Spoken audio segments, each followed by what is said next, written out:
గారిని తీసుకొస్తా కూర్చోండయ్యా.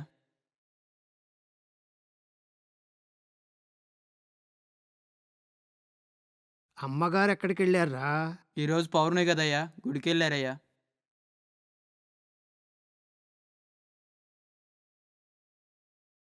వచ్చిందెవర్రా?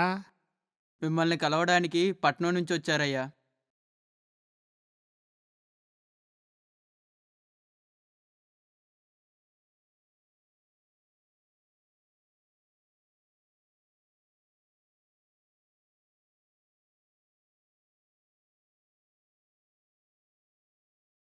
ఈ ఊర్లో వాళ్ళు నన్ను చూసి ఎందుకు కంగారు పడుతున్నారో నాకసలు అర్థం కావట్లేదు. సుమారు 50 ఏళ్ల క్రితం సుబ్రహ్మణ్యం అనే అతను ఈ ఊరికి నాగమణి కోసం వచ్చాడు. గట్టిగానే ప్రయత్నం చేశాడు. తలలేని వ్యక్తులు కొందరు అతన్ని నిలువునా నరికేశారు. అతను అచ్చు నీలాగే ఉండేవాడు.